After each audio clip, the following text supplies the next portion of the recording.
March 2014, Joe Biden is de facto special envoy to Ukraine, crisis hit by Russia's shock annexation of the Crimea the previous month. April 2014, Hunter Biden joins the board of Burisma Holdings, one of Ukraine's largest natural gas firms.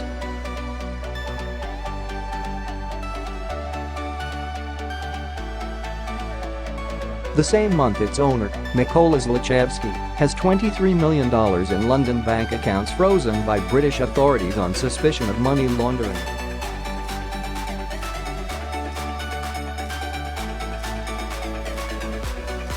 Biden had been discharged from the Navy for testing positive for cocaine in January 2015. British court releases the money after office of the Ukrainian prosecutor general, Vitaly Yarema, tells Zlochevsky there is no case against him.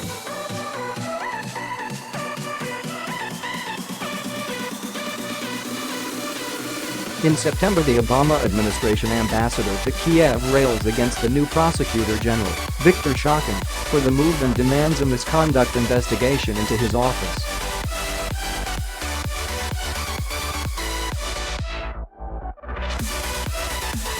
May 2016, Joe Biden, having made repeated trips to Ukraine demanding the removal of Shokin for failing to investigate corruption, a message carried with the backing of the IMF threatens to withhold $1 billion in loan guarantees if the prosecutor is not removed. The prosecutor is fired. March 20, 2019, Clinton cash author Peter Schweizer publishes Secret Empires: How the American Political Class Hides Corruption and Enriches Family and Friends, alleging misconduct by Joe and Hunter Biden. April, on an unknown date, Hunter Biden leaves board of Burisma.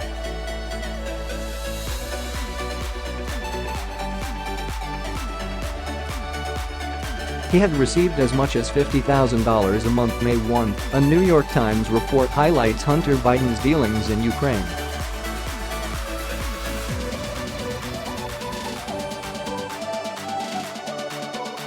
The next day, Rudy Giuliani, Trump's attorney, tweets, Biden conflicts are too apparent to be ignored and should be investigated quickly and expeditiously.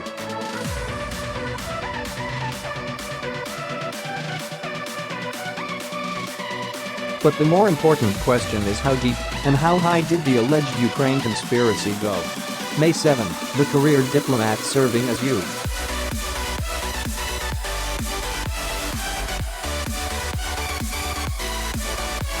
ambassador to Ukraine is recalled. Separately, Bloomberg reports that the Burisma investigation had been shelved in 2014 before Shokin was prosecutor and that there were no demands by the U.S.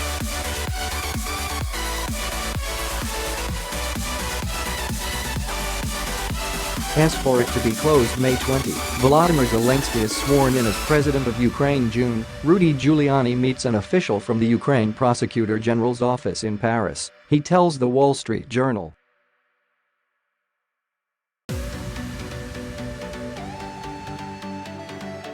The date is unknown. Early July, $250 million of military aid from U.S. to Ukraine is secretly put on ice despite having been approved by Congress, The New York Times reports. July 1, Hunter Biden tells The New Yorker he is a recovering drug addict and that father discussed Burisma with him just once.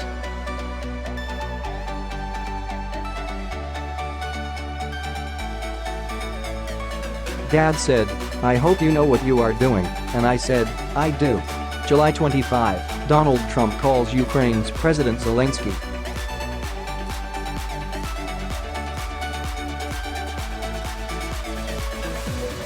He pressures him 8 times to investigate Hunter Biden and cooperate with Giuliani.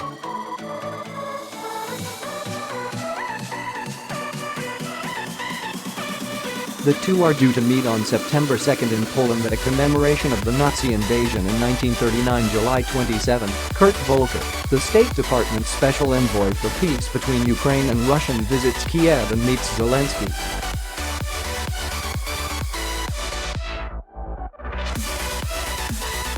He tells reporters the country needs the rule of law. August 3, Giuliani meets Andriy Yermak, an ally of Zelensky, and are near Madrid, and tweets from Santa Cruz del Retama, 40 miles from Madrid.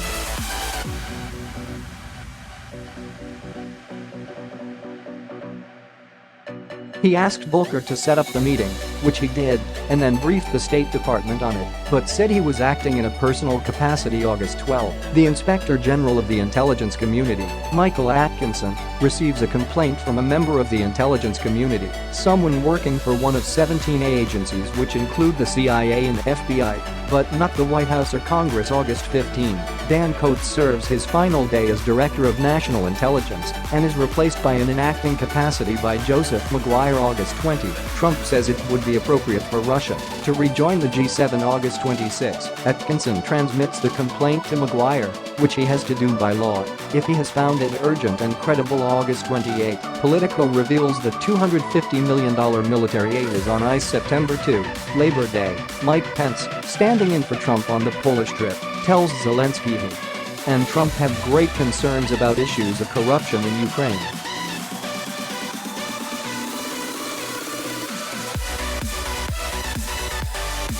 Legal deadline from Maguire to transmit the complaint to Congress expires September 3. Bipartisan group of senators write to Mick Mulvaney, Trump's budget director as well as chief of staff, demanding military aid is unfrozen. September 9. Inspector General writes to the House and Senate Intelligence Committees telling them that he has received a complaint from a member of the intelligence community, but not what it is. Same day. House Intelligence, Foreign Affairs and Oversight Committees all Democratic-led announce investigation into whether Trump pressured Ukraine's president to investigate the Bidens in his July 25 call and used military aid as leverage. September 10. House Intel Committee Chair Adam Schiff writes to Maguire demanding information on the complaint. September 13. Maguire writes unclassified letter to the Intel Committee saying the complaint does not need to be disclosed because it did not concern allegations of conduct by a member of the intelligence community or involve an intelligence activity under the DNI's supervision.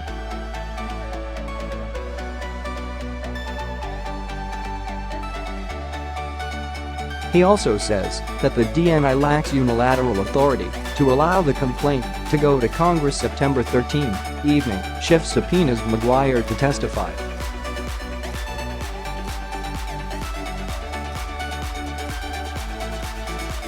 Democrat says that the DNI's office has refused to rule out that it involves Trump and that it is about an area of active investigation by the committee.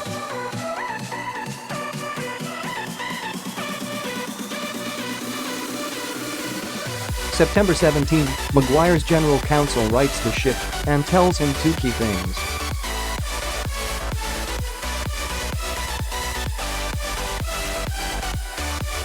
The first is that the complaint concerned conduct by someone outside the intelligence community and did not relate to any intelligence activity under the DNI's supervision.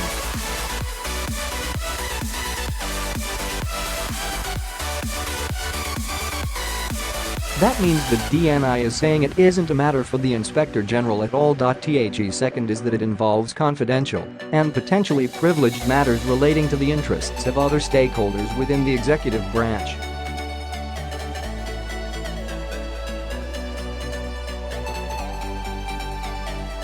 And he says that the conclusion was reached after consultation with the Department of Justice, which is led by Attorney General Bill Barr.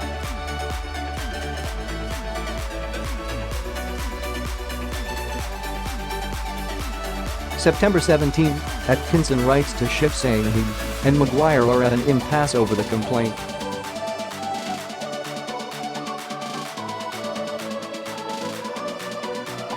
Calling the complaint credible and urgent, he says the IG's view is that it does concern an intelligence activity inside his remit, but that the DNI's decision that it does not binds his hands.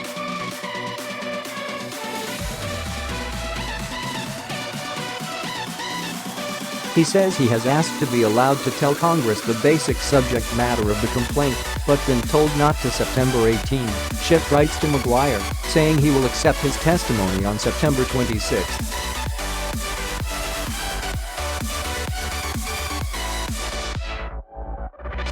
The complaint is revealed to be about Trump's communications with a foreign leader.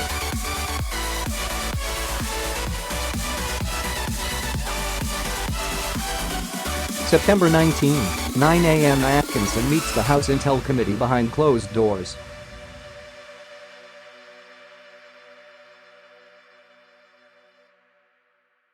He tells them that the complaint is definitely within his jurisdiction, but not what it is. September 19, 10.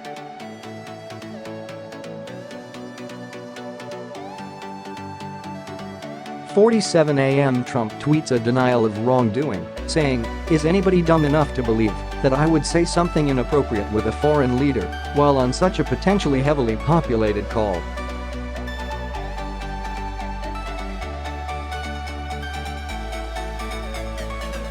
"I would only do what is right anyway, and only do good for the USA." September 19, 9 p.m. Rudy Giuliani admits to CNN's Chris Cuomo that he asked Ukraine to investigate the Bidens.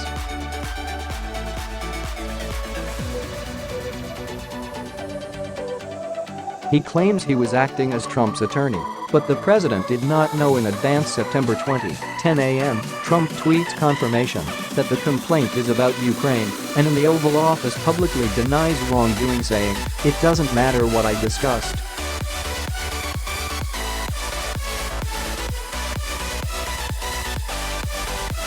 He says someone should look into Joe Biden. September 20, 4 p.m. The Wall Street Journal, Washington Post, New York Times and Associated Press say former officials tell them that Trump pressured Zelensky 8 times.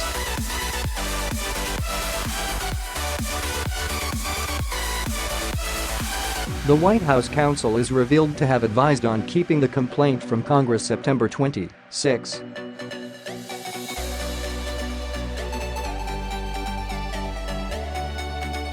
30 p.m. Joe Biden calls it clear-cut corruption and demands a transcript of the call to Zelensky is published.